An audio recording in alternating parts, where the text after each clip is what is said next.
নমস্কার। আবার অনেক দিন পর, তবে অনেক দিন না, তুলনামূলকভাবে একটু এবার কম হয়েছে গ্যাপটা। ফিরে এসেছি আজকে আমার ইউটিউব চ্যানেলে কিছু কথা বলতে। তার কারণ আজকে আমার খুব কাছের বন্ধুর জন্মদিন। সত্যি কথা বলতে আমার সব থেকে কাছের বন্ধু, আমার বেস্ট ফ্রেন্ডের জন্মদিন। আজ বই দিবস। হ্যাঁ, বই। আমার সত্যি কথা বলতে বইয়ের মতন বড় বন্ধু, ভালো বন্ধু, কাছের বন্ধু কিচ্ছু নেই। আমি একটা পছন্দসই বই পেলে ঘন্টার পর ঘন্টা তার পিছনে কাটিয়ে দিতে পারি। এবং আমার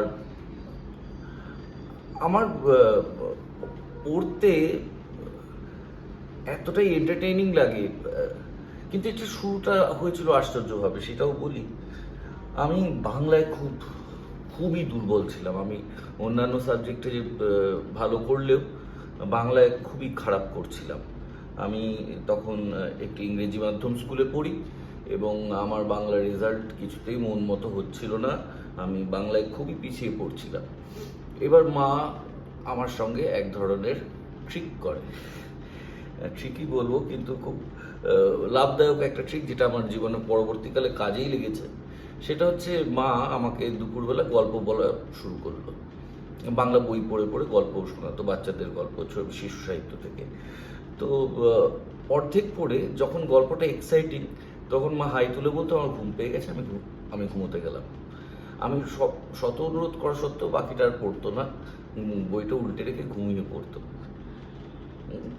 স্বভাবতই এইবার তো আমাকে পড়তে হবে। বাধ্য হয়ে বাংলা বই হাতে তুলে নিলাম।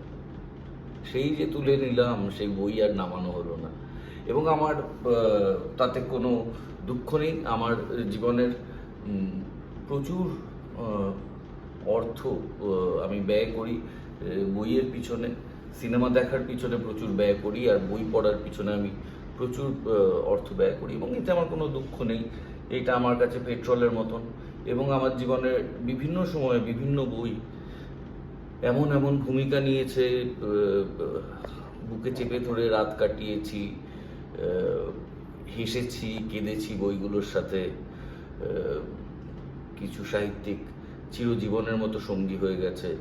এখনো বিভিন্ন কথায়, বার্তায় বা লেখাতেও তাদের ছাপ আমি নিজে স্পষ্ট টের পাই, যে আমি তাদের পড়েছি এবং এমন সময়ে পড়েছি যে তাদের ছাপ আমার সব কিছুর উপর, আমার এমনকি চরিত্রের উপরও পড়েছে। তারা কোন লেখক সেগুলো বলে আর লিস্ট দেব না, কারণ বাংলা সাহিত্য এতটাই সমৃদ্ধ যে একজন দুজনের নাম বলে শেষ করা সম্ভব নয়। অনেক অনেক অনেক মানুষের প্রভাব, অনেক সাহিত্যিকের প্রভাব আমার জীবনে, আমার চরিত্রে, আমার পড়ায়, আমার লেখায়, আমার হাঁটায়, আমার চলায়, আমার অভিনয়। কাজেই বইয়ের প্রতি আমার কৃতজ্ঞতা শেষ নেই। আর চিরকাল তো বই পড়েছি।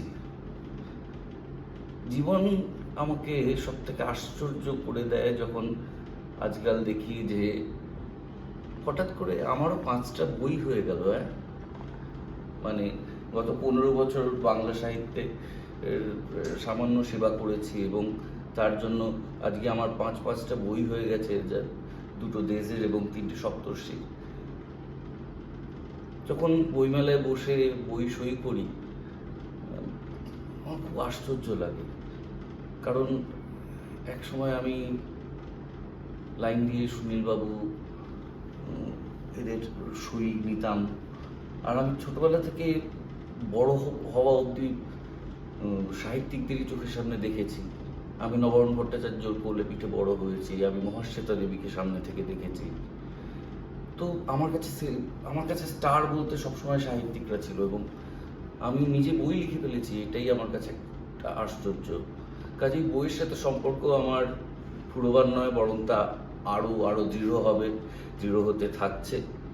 আপনারাও বই পড়ুন, বই পড়ান, এবং বইটাকে ভালোবেসে নিজের বাড়িতে রাখুন, শুধু সাজাবার জন্য রাখবেন না। ভালো থাকবেন। আবার আসবো নতুন কোনো কথাবার্তা নিয়ে। ভালো থাকবেন। আর পারলে যদি পছন্দ হয় ছড়িয়ে টড়িয়ে দেবেন, আর ওই ঘন্টা ফন্টা বাজাই কী সব সেগুলো করে দেবেন।